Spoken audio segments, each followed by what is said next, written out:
Donc, parler des comportements suicidaires à l'adolescence. J'ai parlé d'adolescence spécifiquement et pas forcément de jeunes adultes pour des raisons essentiellement développementales. On aura peut-être l'occasion d'en parler si vous le souhaitez. Cela dit, ça fait pas un... Mais qu'est-ce qui se passe? Ça fait pas une énorme différence si je sais ce qui se passe. On y va. Hop, pardon. Ça fait pas une énorme différence. L'idée, c'est de commencer par une petite mise en contexte sur l'épidémiologie des conduites suicidaires. La première chose, c'est de se dire que les comportements suicidaires, au-delà du suicide, on parlera du suicide après, sont particulièrement fréquents chez les jeunes. Et quand on parle des jeunes, c'est des jeunes au sens large, hein. Je sais bien qu'aujourd'hui, on parle essentiellement des 16-25, mais même chez les 13-17, par exemple, on sait que dans le monde, c'est 14 à 16% des jeunes de 13 à 17 ans qui ont eu des idées suicidaires dans l'année et 6 à 10% qui ont fait une TS dans l'année, une tentative de suicide dans l'année. Donc c'est considérable. Dans une classe de 30 élèves, vous avez quasiment 3 élèves qui ont fait une tentative de suicide dans l'année. En France, les chiffres les plus récents qui nous sont donnés, hein, qui nous sont donnés par l'Observatoire national du suicide, c'est que chez les 15-18, c'est 8% des jeunes qui ont eu des idées suicidaires dans l'année, 5 chez les 18-25. Vous voyez qu'il y a une décroissance de la prévalence des idées suicidaires avec l'âge. Et c'est 14% de tentatives de suicide chez les 15-18 ans dans l'année, donc c'est absolument considérable. Et cette prévalence, cette incidence plutôt, elle diminue de manière très importante chez les 18-27 ans, 25 ans parce qu'elle passe à 0,7%. Pour ce qui est du suicide, le paradoxe, c'est que, on est très, intéressé, il y a une grande mobilisation autour de la prévention du suicide chez les adolescents, alors même et chez les jeunes, alors même que le suicide en nombre absolu et même en taux est particulièrement rare chez, les jeunes. Là, vous voyez que les taux de suicide chez les 15-25 ans sont parmi les plus parmi les plus faibles parmi toutes les autres tranches d'âge et on compte aujourd'hui en chiffres absolus, enfin pas aujourd'hui, en 2017, on comptait 312 suicides sur l'année. Eh bien, pourquoi est-ce qu'on s'en préoccupe autant? Certes, c'est un événement rare, mais c'est un événement qui est évidemment déflagrateur avec des conséquences extrêmement graves et extrêmement importantes.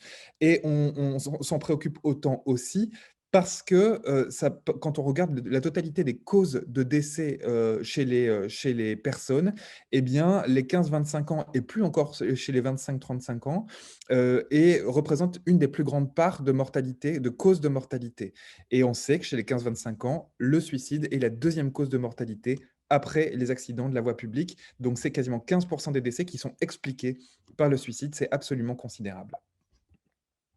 Quand on regarde l'évolution, ce qu'on peut constater, et on peut s'en féliciter, après, c'est toujours très difficile de voir à quoi c'est dû et de mesurer l'imputabilité de ces événements, c'est que le nombre de suicides diminue de manière quasi continue en France depuis près de 20 ans, avec un taux de suicide, avec un nombre de suicides, comme je vous le disais tout à l'heure, à 312 cette année. Et ça, c'est vrai, surtout en fait par une diminution du nombre de suicides chez les garçons qui représente la plus grosse part de suicides chez les garçons. Et non seulement le nombre de suicides diminue, mais le taux de suicide diminue aussi chez les adolescents et les jeunes adultes. Donc j'ai essayé de prendre au pied de la lettre l'intitulé de se dire comment est-ce qu'on peut interpréter les comportements suicidaires chez les adolescents. Et la première manière j'ai essayé de jouer un peu sur la notion, la polysémie de la notion d'interprétation et le premier regard par lequel on peut interpréter où on peut interpréter l'interprétation, justement, c'est par un abord sémiologique, c'est-à-dire à quel point la crise suicidaire trace quelque chose qui est de l'ordre anormal. Et ce que je vous propose de défendre, c'est un ancrage fort de la crise suicidaire dans le cadre psychopathologique, c'est-à-dire de s'affranchir de la notion qu'il serait banal, normal, anodin, que d'avoir des idées suicidaires ou de faire une tentative de suicide à l'adolescence. Et ce pour deux raisons. La première, c'est que je vous ai dit, 5 à 8% des jeunes de 15 à 25 ans ont eu des idées suicidaires dans l'année. Ce qui veut dire que 92 à 95% des jeunes de 15-25 ans n'ont pas eu d'idées suicidaires dans l'année. Et que la vaste majorité des jeunes des jeunes de 15 à 25 ans n'ont jamais fait de tentative de suicide. Ça veut dire que déjà de manière stricto sensu, il n'y a rien de normal. C'est plutôt une frange réduite de la population des 15 à 25 ans qui ont eu des idées suicidaires. Donc, c'est une première erreur de penser qu'il y a une forme de normalité. Et la deuxième chose, c'est que penser qu'il y a une normalité à avoir des idées suicidaires ou faire une tentative de suicide quand on est adolescent ou jeune adulte, c'est passer à côté du risque, c'est passer à côté du risque de méconnaître les conséquences à long terme d'avoir des idées suicidaires ou de faire une tentative de suicide. Ça, ce sont deux études qui sont très intéressantes et qui sont absolument fondamentales, qui nous montrent, donc de Goldman-Mellor et collaborateurs et de Reynolds et collaborateurs, qui nous montrent que avoir fait une tentative de suicide avant 25 ans péjore toute une série d'indicateurs pronostiques extrêmement importants, indépendamment de toute psychopathologie. Ça augmente le risque d'être victime de violences conjugales, d'être en mauvaise santé, d'être auteur de violences conjugales, d'être auteur d'un crime violent, de ne pas avoir d'emploi, d'aide sociale. Et ça réduit également les probabilités d'avoir une bonne satisfaction de vie et d'avoir un bon fonctionnement physique. C'est-à-dire que ça péjore toute une série d'indicateurs pronostiques, qu'ils soient psychopathologiques ou qu'ils soient fonctionnels sociaux chez les jeunes. Et de la même manière, ne serait-ce que d'avoir eu des idées suicidaires à l'âge de 15 ans, a toute une série de conséquences à 30 ans, puisque ça augmente le risque de développer un trouble psychiatrique, de faire une tentative de suicide, d'avoir de nouvelles idées suicidaires ou de consommer des substances ultérieurement.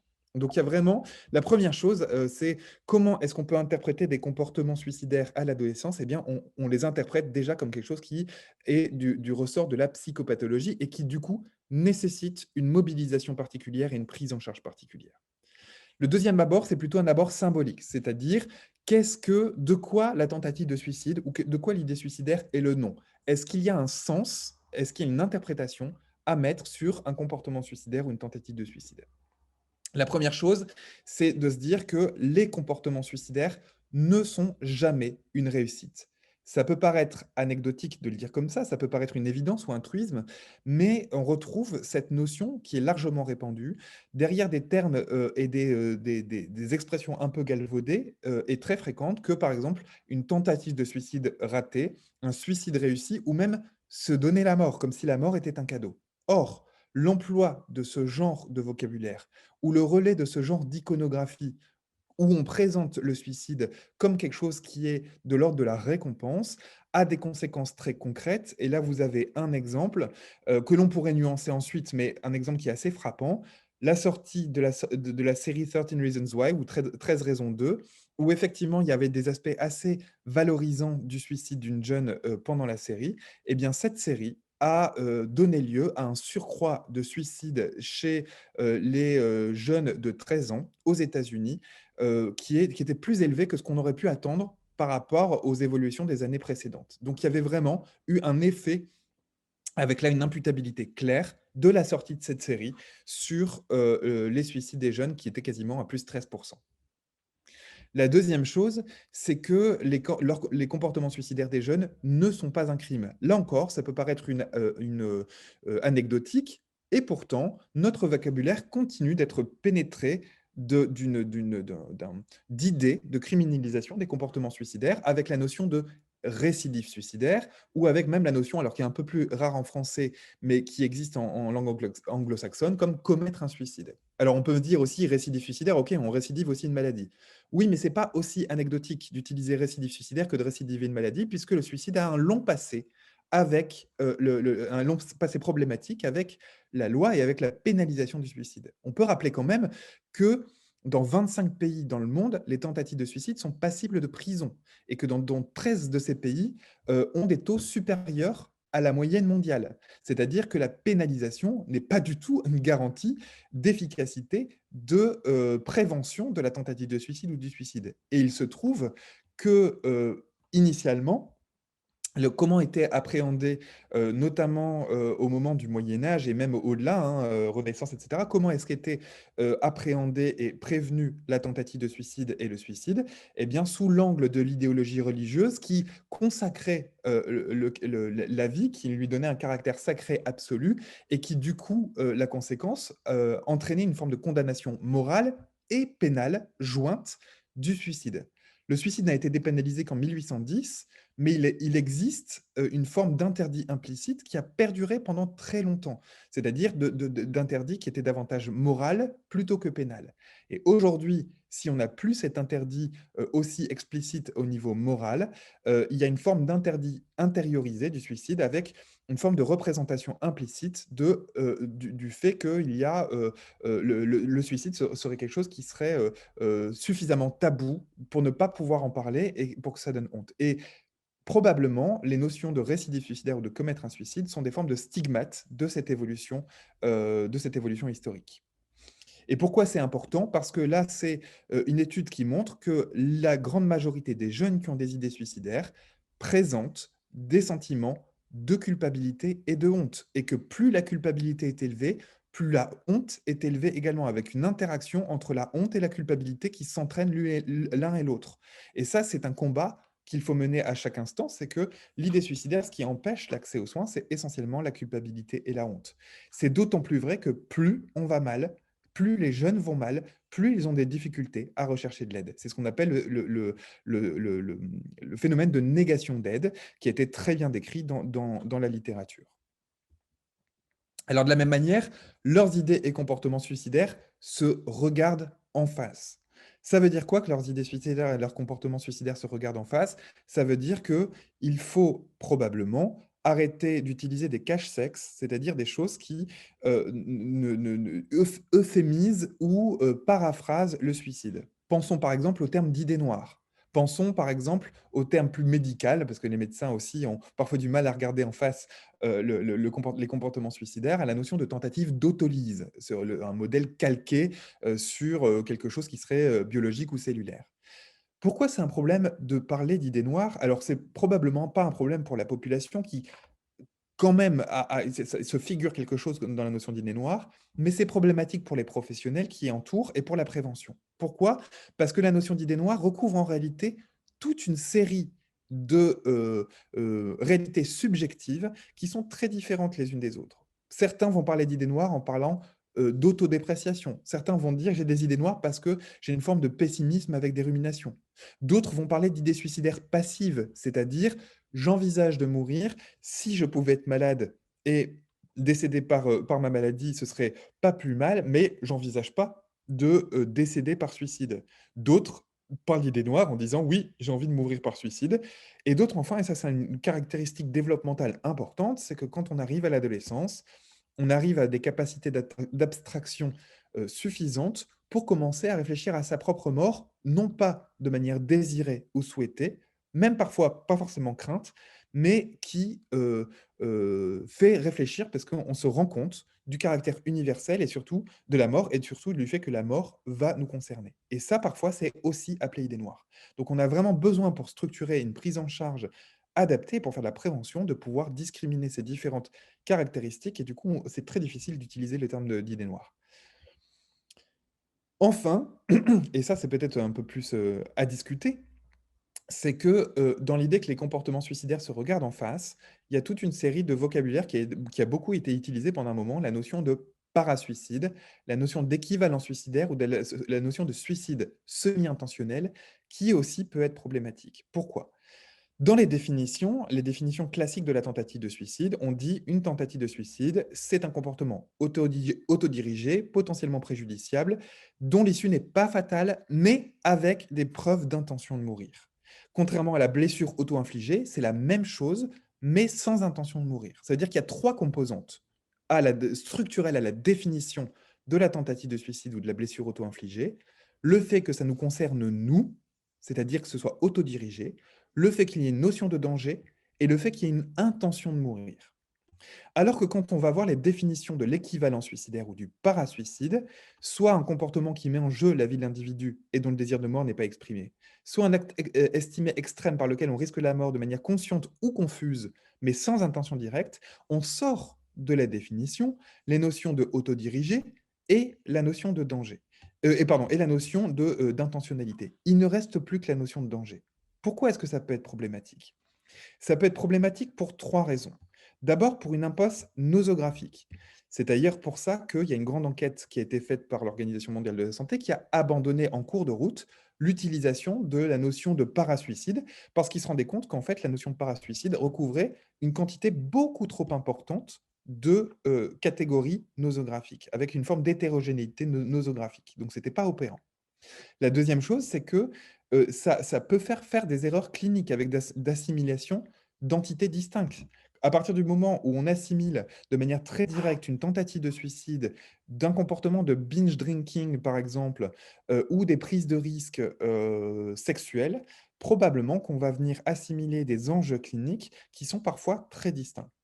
Ensuite, il y a des risques éthiques. C'est ce que j'appelais les risques d'imposition symbolique, c'est-à-dire que cette fois, l'intentionnalité, elle n'est pas portée par le jeune, c'est-à-dire qu'on l'écoute moins, le jeune, on écoute davantage ce que le clinicien pense que ce qu'était l'intentionnalité consciente ou inconsciente du jeune.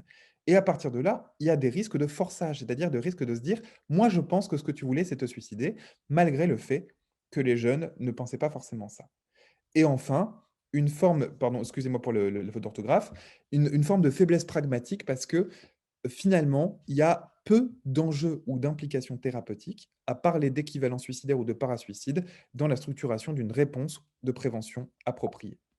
Donc, toutes ces mots de vocabulaire que je vous propose aujourd'hui de ne plus employer, ce n'est pas seulement moi qui vous propose de ne plus nous employer, ça fait l'objet d'un consensus aujourd'hui, puisqu'il y a les nouvelles recommandations pour la prévention du suicide et de la tentative de suicide des enfants et des adolescents qui sont parus récemment et qui préconisent de ne plus employer ces termes-là.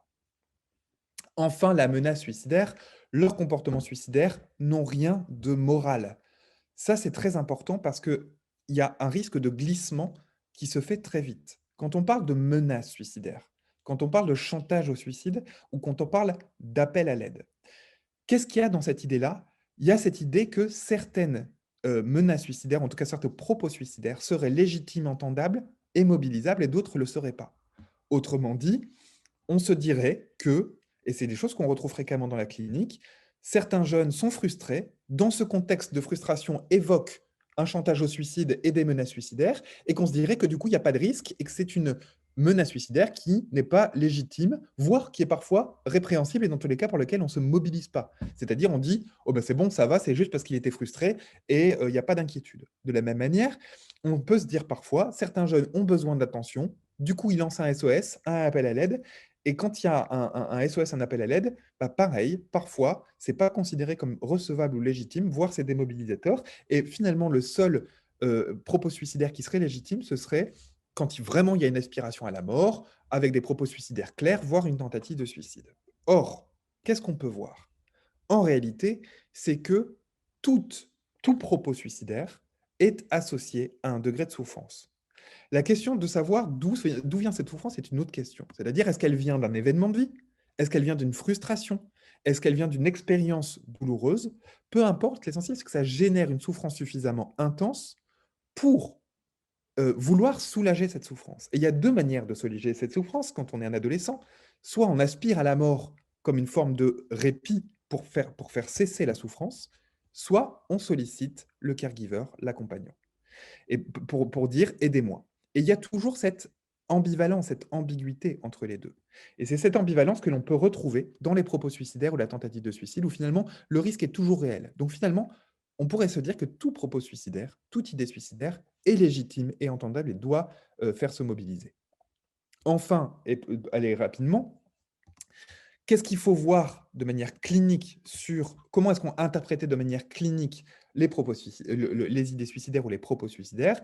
Déjà, ça c'est un schéma que vous connaissez certainement, l'idée suicidaire arrive dès lors que c'est le symbole de l'entonnoir, l'intensité de la souffrance est vraiment trop importante, les perspectives de solution se réduisent de plus en plus, on est submergé par l'idée suicidaire qui devient presque la seule option viable, la seule option qui reste quand toutes les autres solutions ont disparu. On voit ça, mais on voit aussi que le propos suicidaire, c'est l'expression d'un certain nombre de barrières à la recherche d'aide. Moins de 50% des ados suicidants ou suicidaires ont recherché une aide professionnelle. Pourquoi? Parce qu'ils ont parfois des difficultés à prendre conscience et à mesurer le problème, parce qu'ils ont parfois des difficultés à s'exprimer et à exprimer leurs symptômes par des défauts d'expression émotionnelle ou manque de disponibilité du milieu, parce que parfois le milieu lui-même n'est pas disponible et on sait, on pourrait en reparler de la difficulté de l'accès aux soins chez les jeunes de notamment entre 15 et 18 et enfin parce qu'il y a toute une série de raisons qui fait que les jeunes parfois ne veulent pas, demander de l'aide parce qu'ils ne veulent pas inquiéter leur entourage, parce ils ont des craintes par rapport à la confiance ou la confidentialité, ils ont peur d'être stigmatisés ou il y a une volonté d'indépendance.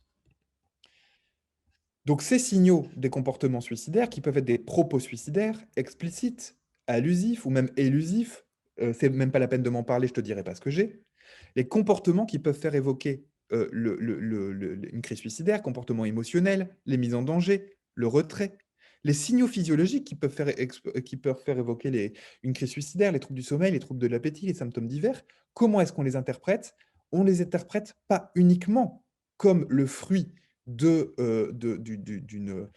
représentation du suicide, mais tous ces signaux-là sont la résultante d'un ensemble de motivations internes qui relèvent de la représentation du suicide, des sentiments associés, c'est-à-dire de honte, de culpabilité qui sont extrêmement fréquents, de biais cognitifs avec le fait de ne plus pouvoir voir les solutions et les options qui sont devant nous, mais aussi des compétences développementales en termes d'expression et de pointage émotionnel, et enfin de la souffrance qui est associée.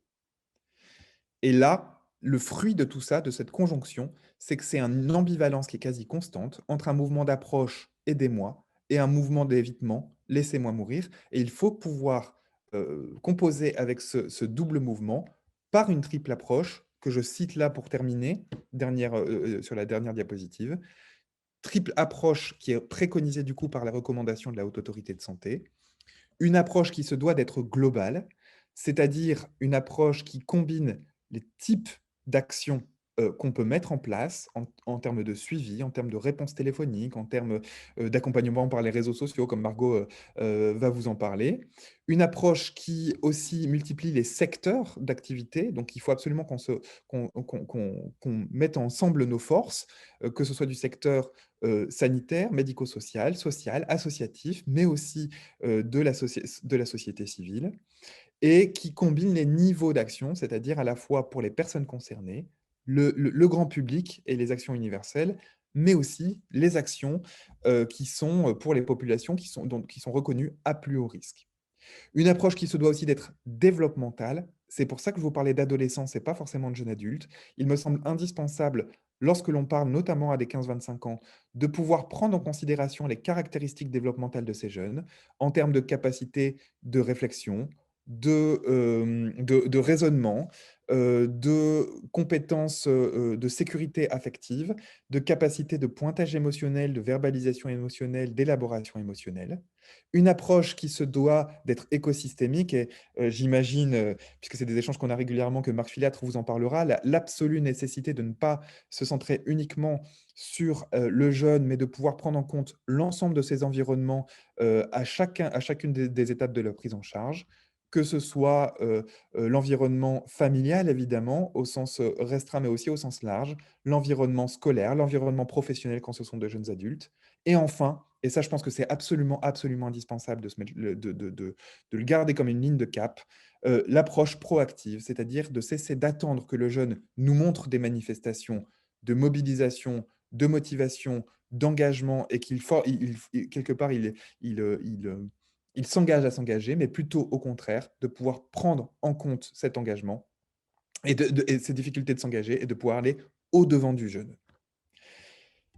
Je pourrais vous en reparler. Juste un petit mot pour vous dire de ne pas hésiter de faire la promotion du numéro national de prévention du suicide autant que vous le voulez.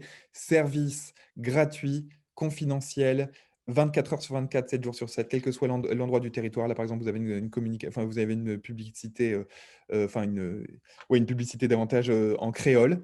N'hésitez pas à diffuser, c'est pour tous les âges, à diffuser autour de vous. Je vous remercie de votre attention.